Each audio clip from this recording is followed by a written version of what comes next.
Hello everybody and welcome to another episode of Chats Under the Cherry Tree. I am Dan, your host. If you listen to this podcast regularly or now watch this podcast, you know who I am. Today I'm here with Kirsty Topley, who is a designer and soon-to-be published author that works at Sweet Cherry. Yes, I am. Thank you for joining me. No problem. Taking time out of your busy Friday morning. Very busy Friday morning. Gets you out of the office for a bit. Yes. So we will start with, do you like to introduce yourself? What you do, how you got into it, and then we will start talking about Ernie, and then we'll move on to talking about every cherry and symbolised, because you are the symbol queen at Sweet Cherry. Indeed. So I am a author-illustrator for Ernie, and I also do the every cherry design and all of the symbols, which is very fun. But I got into it in my MA in illustration, which was at Nottingham Trent Uni, and I did... Shout out. Yeah. And I did a illustration course, and I did Ernie as my final project. And he was lovely. He's my little baby. So it's quite nice that he's getting out into the world, which is not next week, the week after. Week after, yeah. Yeah. So we have an Ernie. We do. Ernie's Mindful Journey. Mm-hmm. We have the original submission Ernie. So he's got a bit bigger. He has got a bit bigger. So, do you want to talk us through Ernie? How Ernie came about? Yes. Why you wrote Ernie? Yes, indeed.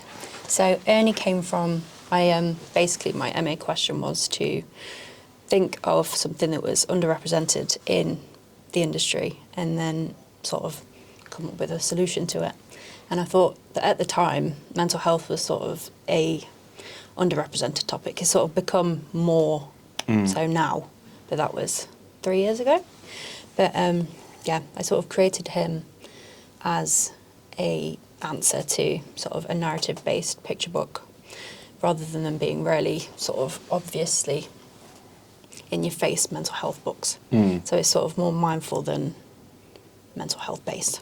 But yeah, it's just sort of a hint to mindfulness with a really cute little set of characters. And Ernie and his friend Bernie sort of go on a little adventure. And they... have a mindful journey. And then Bernie suggests things to do, and it calms his brain down. Including fishing? Which is lovely, yes. He does fishing.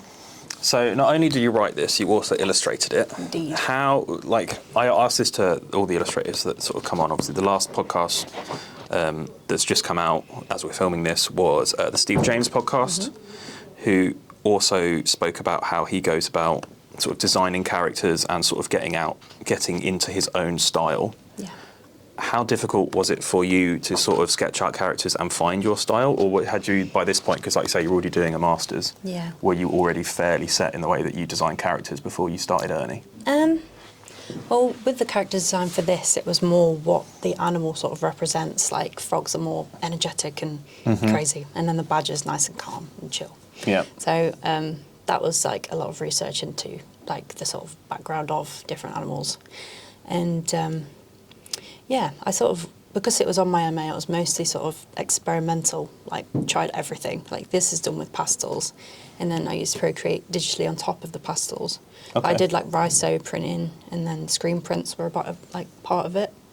And yeah, but this was sort of the end product, but there was hundreds of different sketches of Ernie before he got to this point. But yeah, it's just sort of, this was experimental. I think this is now my style. Okay. But there was some crazy different versions of it before. There was some like paper cut ones, like collage, all sorts of things. But yeah.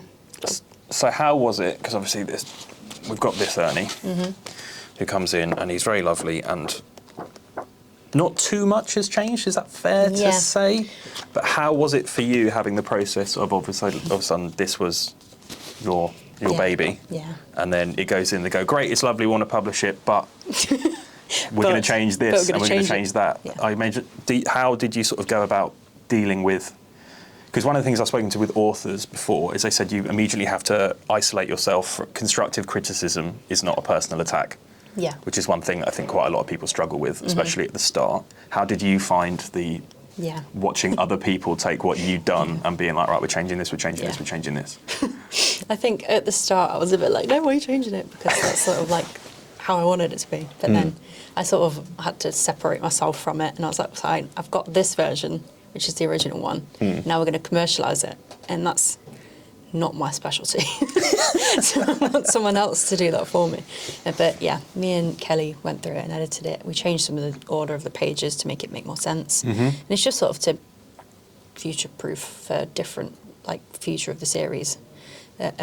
Some of it was re-illustrated, like there was some spreads in it. We've added more characters because this one was very frog-focused. But because there's going to be a future of the series, we've put like different woodland animals in it, which weren't in the original. Is that what, a mole, hedgehog, mouse, squirrel, and a fox? And a fox, yeah. We've added an owl now. And then an there'll owl? Yeah, owl in the second book.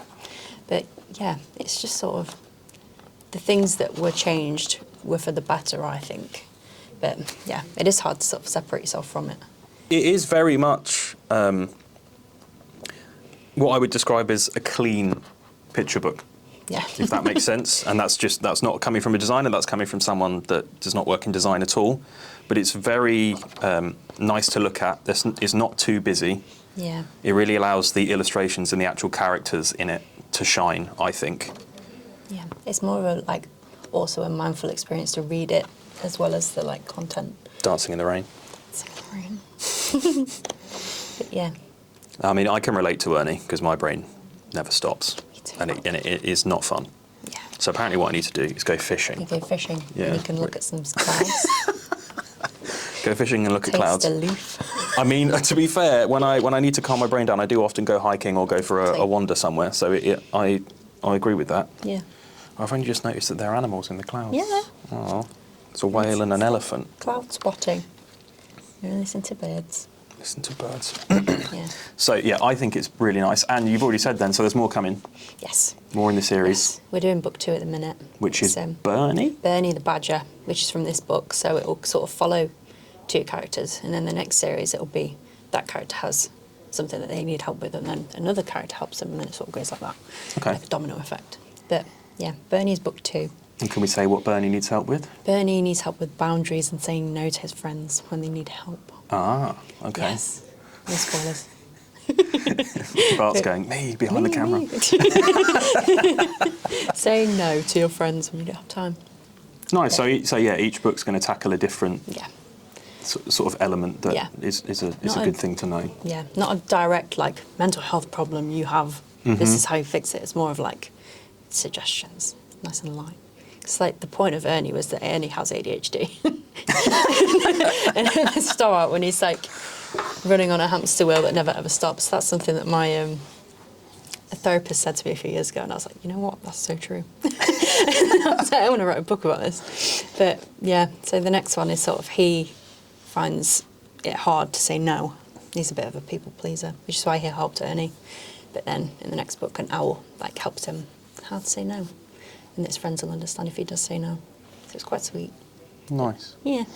So that's Ernie, Yes. which I'm sure you're very proud of, and we can't wait to publish it. And hopefully we'll sell out very quickly, and then we'll have to reprint. I'll reprint it 10 times. So yeah, I just like the sort of the difference between how big Yeah. the second one is and how different sort of elements of it are. Very nice. I'm going to put Ernie down there for a second. Sorry, Ernie. And we will move on to Every Cherry, Yes. of which you are. What's your official job title with Every Cherry now? It's not Every Cherry specific, but that's pretty much my main responsibility. Seems to be what you're working on every time I see your screen. Yes, exactly. But yeah, I'm the designer on Every Cherry and the lead for Every Cherry. But yeah, I pretty much just do all of it. But So how long after you started at Sweet Cherry / Every Cherry was it before all of a sudden, obviously you got tasked with the quite mammoth undertaking of designing an entire symbol system to use in the Symbolise range of the Every Cherry books? Yeah. How long had you been at the company at that point? It wasn't long, was it? It wasn't long. No, I started in April, and I think that came about in about November. So it was a few months. But yeah. To settle in before they were like, Settle in. right, Yeah. please make us a groundbreaking new system to help Yeah. SEND community access reading. Yes, exactly. Yeah. It was settle in, do nice, fun tasks through it, and it was, you're going to make this book easier, and then you're going to symbolise it. And then, yeah. Yeah. So how does that work then? So for those that don't know and are watching this, the Every Cherry range, we have the easier range and then the Symbolise range. The Symbolise range, I don't know how well you can see that on camera, has a symbol for the keywords, probably is fair to say, in each sentence, so that people that might struggle to access print media in other ways can follow along with that. How do you go about A, making a symbol, B, making sure it's not too complicated, but then also to make it a three-tiered question, make it so that the symbols can actually flow together, so that it doesn't just look like a random amalgamation of pictures, basically. So it's quite difficult to do. Obviously, the text is simplified in the first place so that we can symbolise it, and it's like keywords. But you just sort of have to, you wouldn't symbolise the word "and." It just sort of is automatic. But then it's more like you have to think of the easiest way to have visually a word. So if it's like a noun, that's fine, because if it's like leaf, you can just literally draw a leaf. But then sometimes if it's like, sometimes it's an action or like move. We try and think of things that like you'd show mean move. But, one that we always use as an example is tap, because then you've got tap, like tapping something together. You've got like tapping table. And then you've got a tap, a water tap. Yeah. And they all are the same word but mean different things. But it's sort of more contextual. And then we always make sure that when you have like a line, you can tell what it says without seeing the text.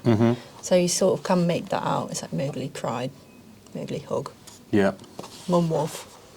But yeah, it's quite difficult sometimes to come up with a way to do it, because obviously different things have different ways of presenting. And this one was really hard because it's animals. So obviously we first made the whole system with stickmen, like stickmen moving. And then when it's animals, you're trying to explain a wolf walking, but then it's not the same as a stickman walking, it's an animal. So you have to make little stick animals, which is crazy. But yeah, me and Emma had fun with that one, trying to come up with those. But and how is it working with Emma? Because obviously Emma, if you've listened to the podcast regularly, we have done an episode with Emma. If not, Emma is the head of Every Cherry, and she was an SEND teacher for 17 years, I think, off the top of my head. So she sort of knows how the community are going to access these and what issues, what challenges they might face with things that you wouldn't necessarily consider. So is it a case of you make the symbol, Emma sees it, says, we'll tweak this, we'll tweak that, or does Emma say this, does Emma sort of give you a heads up of like, this might be a difficult symbol for this reason?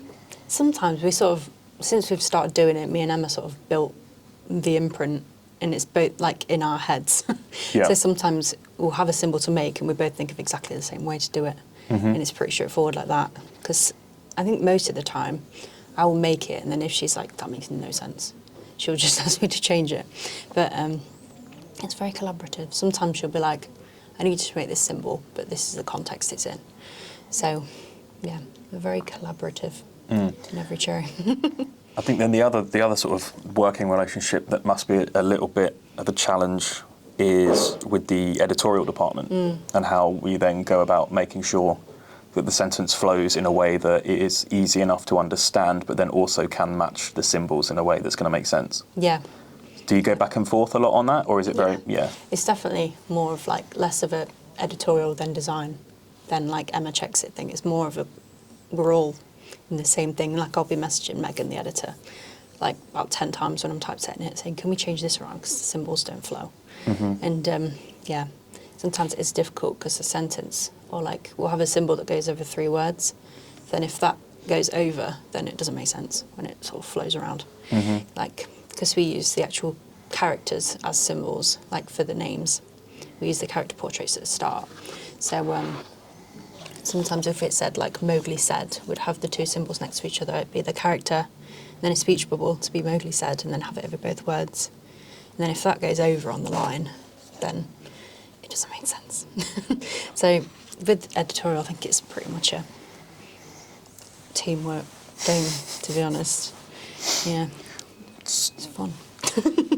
What has been the hardest one of these to symbolise? Because I'll be honest, I mean, so in this box set, we've got Jungle Book, Moby Dick, Frankenstein, A Christmas Carol, Wonderful Wizard of Oz. Now, obviously, I know that these sound challenging enough to symbolise, and then all of a sudden the next thing I look over and you're symbolising King Midas. Yeah. Like Greek myths. Yeah. What has been the most challenging? Do you like, judging by this, Wizard of Oz has the largest extent. Yeah, that one's huge. It is. It is quite a chunky book, Yeah. that one, especially when you compare it to like A Christmas Carol. They're quite different books. So what would you say has been the hardest one for you personally? The hardest one probably would be the Greek myths ones. So I think in King Midas, where there's like, I can't remember his name, there's like 3 heads, and you're trying to like work out how to do like a Minotaur and explain what Minotaur is without it just being the character. And you've got names like Dionysus and things like that that you've got to try and These ones are mad. get across. But yeah, some of them it's like, the one we're doing at the minute is like, it's like in, what's the book? One of the Greek ones. But it's like not being born, no, a man born of a woman, but it means naturally. And it's like, I was born by C-section, so I wasn't a man born of a woman. And how do you explain that? In symbols, like how do you explain a cesarean? Yeah, it's quite a concept to try and get across in a symbol. Yeah, I have to draw that. So it's quite, And so then, interesting. I take it, the way that it's working is you're just sort of building up a library of symbols as you go, so that if all of a sudden, like you say, the next Greek myth, we need that symbol for Minotaur again, you just go in, get that asset, and just drop it in. So then eventually, you'll get to a point where you've got an insane amount of symbols that you can just draw from at any point. Yeah. So at the start, we had like the base symbols, it's like the main, like vocab. And then every book, we sort of have different ones that we have to make. So at the start, it was like 50 a book. And now it's getting to like 4. So we do have, I think there's like 1,300 symbols now. And then, we're trying to figure out ways to make them like categorise, because it's all in my head at the minute. We just, trying to find a way to put it all down. But there's a lot of them. So you must be very happy with the reception that Every Cherry has got, Very. because we all know how much work you've put into it. They have been doing extremely well. I think the nicest thing for me is when you see the feedback from students that have used it. Yeah. And people that can now access these stories in a way that they wouldn't have been able to otherwise. I know that when we gave I think it was this box set, not the specific one, but this box set, to Hannah Cheetham, and she absolutely loved it, was really, really excited. And just to see people be able to access stories that they wouldn't be able to otherwise. I know even just from working on the fringes of it and working on the audio side of it, I'm really proud of it. So you must be extremely proud being able to say that, all those symbols, all of that, did all that, mate. It's very rewarding to work on. So I think it's more like, from my end, I sit doing it and I'm like, God, this is taking forever. And then I see like how it's received. Like we had a focus group in last week and they were just, Emma like symbolised an entire presentation for the group. And I was like, this is insane. That it's like so accessible for people to look at, and they just know, it's nice for them to have. Because I think that's the other thing that moves on to another question I wanted to ask you. So with the symbolised element of it, obviously we're using it currently for books and some like sort of like learning materials and resources that accompany the books. But in theory, for any sort of print, we could symbolise it to make it more accessible for people. Yeah, literally anything. Like we do see sort of like signs day to day, like the toilet sign outside. Like that's a symbol. Yeah. Like we should just do it automatically, because it makes things so much easier. It's sort of road signs, that has a symbol. Yeah. It's like everything. So why can't we do that? And it is like it's with the signs, like you say, it's you haven't got, for like road signs, a lot of the time it's like you haven't got the time to read it because you're hurtling down the motorway up 70, don't speed, miles an hour. So you can see it, and in that little symbol gives you all the information you need to know, and that really is just translating that for people that will struggle to read print media, so that they can still get all the information they need to know in one nice little compact symbol. Yeah. So is there anything else off the top of your head that you would like to see symbolised then? Obviously we're doing the learning resources, we're doing books. I think it would be nice to have sort of websites symbolised, like so that you can access them Yeah.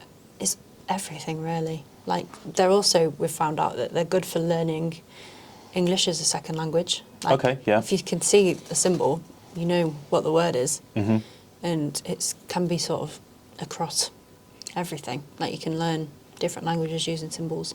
Like, if you go on holiday and you see a road sign, like, you can see the symbol. You don't know what the word says. Yeah, you can see the man crossing the street. You can see the man crossing the street and you're like, yes, this is crossing. But you don't have to know the language. But it's, really good for learning that. But I think it'd be nice to see sort of symbolised magazines, newspapers and that sort of thing. More like, these are amazing, but sort of we're doing more picture books now. And it'd be nice to see sort of more books. Yeah. Like comics, graphic novels. Yeah, other because these are very much, they're children's stories, but they're classic literature that have been adapted. Yeah. I think we've got a symbolised Moolah coming out Yeah. very soon, within the next couple of months. Yeah. So I think is that the first symbolised picture book? I think it is, isn't it? Yeah, Yeah. it's lovely. Every Cherry been received extremely well, but you've also had some good news recently. Yes. Do you want to tell Indeed. them what that is? I really don't know what it means fully, but I appreciate that it's a thing. So the Gardener's Hive Rising Writers, I'm in that for March. I think it's for debut authors. Which And makes sense because it only comes out in yes, March. I'm a debut author. You are a But debut yes, author. That's very exciting. And I you've think been in the bookseller. I have been in the bookseller, which is very exciting. I'm not on the cover, so Oh, what's the point? I know. But yeah, I think the Hive thing goes live tomorrow, so that'll be really cool. But yeah. So is there anything that you have to do for that, do you know? Or is it I just don't sort know. of you've just been nominated and... No, Morgan just messaged me. I was like, congratulations. I was like, what for? What does this mean? What is this? I'm very excited, but I don't know what it means. But yeah, very exciting. I've just realised that isn't the first symbolised picture book. Well, technically it is. Little Cherries Little are Cherries, technically picture books. Symbolised board. Which are, we've got one Yes. behind us. This goes with. Lovely. So, I think I said this on the one with Steve James, I actually prefer the symbolised versions of Yeah, these me too. to the other ones. Me too.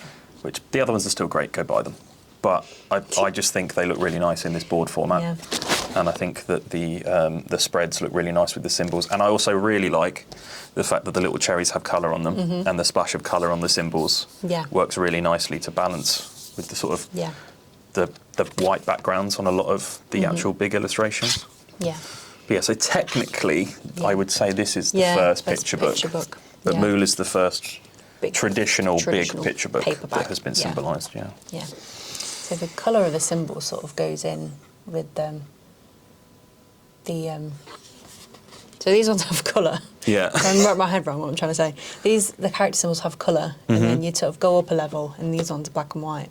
It's sort of going up in levels of learning symbols. Yeah. Like there you'd be able to sort of make the connection between the illustration in colour and the symbol in colour. Because that is something else we've got upcoming, isn't it? Is the symbol learning. That's really bad. I can't remember the title off the top of my head. Search for symbols. Search for symbols, and that is to teach symbol learning. the symbol system to new readers, so that they can, like you say, they can progress from something like Little Cherries into Jungle Book and still be able to. The same way you would. Normal. Yeah, the same way that you go from a picture book to a. Yeah. To like a Maggie and then up to something else kind of thing. It's the equivalent of going to a smaller font. Yeah. I think. Smaller font, more words. Yeah. The search for symbols all of the symbols are in colour, so you can make the connection between the illustration and the symbol with the colour. But then we do it so that different illustration styles and photos also represent the symbol. It's not like the exact copy. So it's sort of a learning, what's it called? Scheme, yeah. where it like goes up in levels. But yeah, And then I this think is top. Yeah, that's the top one, which they're like I say the Wizard of Oz one is a chunky book, because then I also believe with the search for symbols as well. The other thing that Emma's trying to translate with that is with the accompanying Makaton video for that one, it will be a sign for each symbol as well, wouldn't it? Yeah. So that then also you've got that element of you can read with symbols, but then also there'll be people can sign the symbols as well. Yeah. So then it goes beyond just being a symbol scheme It's at like that point. A 3-tier learning system. Yeah. Yeah. But they're really fun.